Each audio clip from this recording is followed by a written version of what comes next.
ที่หลานที่ต้องเลี้ยงนะบ่ล่ะในร้านมืออะไรเด้ทั้งหลายที่เราเข้ามาจ้าเด้อบ้านเด้อตั้งใจมาโคเป็นหม้อลงเจ้ามันเป็นยาคูยาจ้ามันจะชี้ง่ายเด้อแต่หนูไปจะได้เรียกว่า83บ่โดนนี่ไปกับว่าได้ว่า83เนาะมันมีไปกับแม่หนูก็ละบ่ได้แม่หนูก็ได้ทั่วเห็นหมามันออกหลายๆคนก็เจ้าก็ตามข้ามไปอยู่เลยยังไงโอ้ยมันก็เป็นตะเขาเป็นบ้าบ้าแต่เราไม่ต้องเอาตรงนี้ผมมันจับสายหลายแต่เขาไม่เลิกจับสายอยู่ปูไม่ต้องขนเ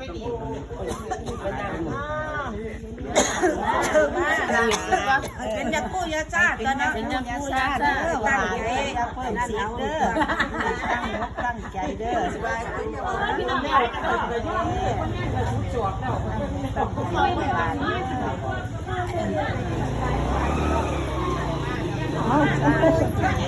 รุนใช้เหรอแต่เลิกเลยย่ำไปได้ย่ำไปเลยใช่ยังพอได้ติดมีตัดบอดีนะเต้ยตัดบ่เป็นบ่ได้นี่นี่แหละไม่ใส่แบบนี้ตัดมันคือเข่าอยู่หน้ากลางโอ้บ่หันใส่กล่องเลยเอาโอ้ยเอาทักทางก็ได้ดองทักทางก็ได้ดองแล้วเราขอบคุณ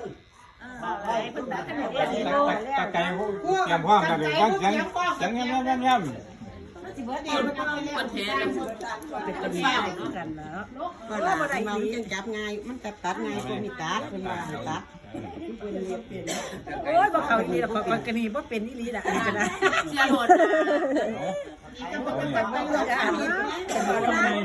ลบมาตัดออกมาขนาดว่าน้องขนาดที่ยากแค่สูตรเป็นสิเขาเลยนี่นะไว้ไปลองน้ำผลน้ำโค้งคุณจะตาย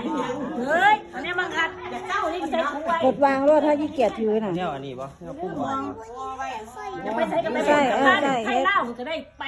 แกงกระเบาคุณก็ได้เมื่อก่อนเป็นวัดสมองเกินพอม้วนแกงกระเบาไปกินหมูย่างเดียวเฮ้ยโอ้ยน้ำตาไงน้ำตายังอยู่ต้องไข่เดียวใส่หมูกันแต่ละจะมีคนไม่เตยแก้เสียออกละมันกับบักเสียถามว่าเอาผ้าคลุ้มบ่ใส่เลยพะนะก็ได้แต่ว่าเอาบอกแก่เดียวบอกแม่แล้วก็ไปน้ำอาบน้ำบอกสักกี่วันไม่เสียงลูกซีนเอาเลยเป็นเบาวันนี้คือเป็นสี่ว่าเป็นเบาหรือว่าเถ่าเรียวโอ้ยเสียงใจเถ่าใกล้จิตซ้ำกูเรียวพวกตายทั้งไหนหลายตายทั้งไหนพวกอยู่ไหม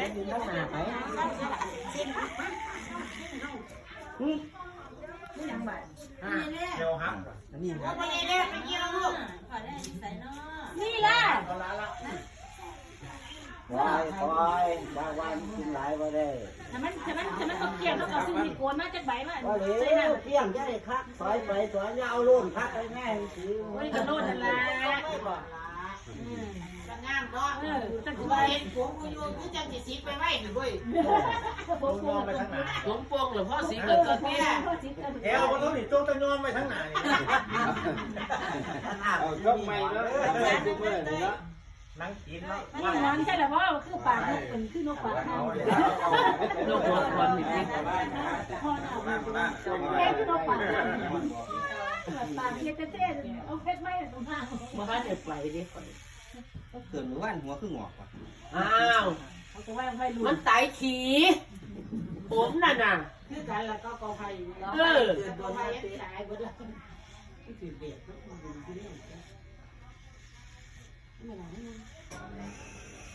บ่มีเหาตัวนี่นะน้องน้ำลูกทางนี่น้องยืนเนี่ยข้าพี่กับนี่ล่ะมึงไม่ใช่ยาเนาะพี่จะเหลวไปตัดน้ำพอยายเวิร์นโอ้คือจะได้มีน้ำเด้มาหลับแกะแค่นี้พ่อเล่นเนาะเดินเลยจ้าทางนี้กินข้าวก่อนนะยายไม่กินนะครับแม่ย ยายกินข้าวนะยายมาทางนี้จ้ามือบนน่ะ เนี่ยหน้าก็ต้องหาทุกคนถามเนี่ยหน้าก็ ลูกผู้ใดอยากดู เนี่ยหน้าก็ได้ตัดน้ำมูลลูก แรงหน้าเจ๊หนัก เนี่ยหน้า นี่เห็นอย่างจ้า เดี๋ยวมันเรื่องนี้นะ มากกว่านั้นการที่วันพุ่งสิได้จ้าง มันอยากแผลยักหน้อยมันอยากแผลยักหน้อย หูออกแล้วมันว่าไหวว่าสิเป็นเสี่ยงเป็นนั่นได้ตับเอาอย่างเดียวได้นั่นน่ะ หมูน่ะว่าเห็นขางนึงเขาถามหา เดี๋ยวไอ้ไข่ต้องยามให้เอาไข่ให้มันเศร้า ให้ทุกอย่างให้เราไปพี่ที่นี่ก็หมูเขาเอาอันไอ้แล้วมันจะส่งกันดูอีอ้อนอ่อนนี่จุกถุงใหญ่เช่นเดียว ได้ปะ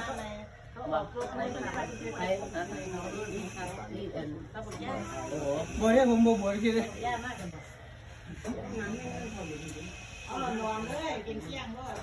คนร้อนนี่นะเบิ้งไว้เนี่ยเขาว่าได้เขาว่าเทียมพ่อเทียมแม่กีกาผู้กินหัวถ้าแล้วก็เทียมพ่อเทียมแม่แถวเอากีกากินหัวอากลากเด้อีนี่เดียวก็ไม่เล่าเล่นเด้ แม่นี่หลี เขาไม่ร้านเล่าเล่นเด้อแม่นี่เด้อ พวกไฟฟ้าก่อนนี่แต่มันจะยางนี้เลย เขาจะมาบ่าแต่ผู้เล่นเสียงอยู่เลยแถหัวถ้าเราคนมาอยากแถอยากไก่ไอ้กีกากินหัวเพราะว่าเทียมพ่อเทียมแม่ เขาปูนี่ซื้อไปออก ต้องเตยก็มีกีกาเขาไม่ได้เทียมพ่อ เสียบปาก หันเทียงพ่อเทียงแม่กีกา บ่มือผู้ฝาดทั้งหมดเจ้าโอ้ยยุ่งจัดประชัน แสดงว่าเทียงมันบ่นี่ บ่ฟังเลยบ่ฟังครับบ่ถึงแล้วบ่ฟังเด้ ไอ้หมูตาบอดมันบ่ ย่ายหายยังมันจะศูนย์เลย ไม่ขายจักบาทเนี่ย ใช้ใช้แบบเราทำท่านี้ ไอ้บ่หลายดอกไอ้จะ9มื้อล่ะ9มื้อจังว่ากัน ว้าย2พรรษาผมเราลงทุนไป300,000 400,000น่ะ อาเทียอัน สิมาถามมือยังไงเจ๊ แล้วกันเดียว3มื้อก็มื้ออีกตัวล่างอยู่นะ อันนี้อันนี้หน่อยไทยเนาะนี่แหละ พ่อนะไปพูดสิไทย นักไผไหน บ่ล่างอยู่นะ ไทยบ่บอกไป เลี้ยงกัดเราก็จะเสียบาท เอาเลยทันรุ่นนี่ ก็จังซั่นล่ะเพราะว่าทั้ง วั บ้าน นสบาย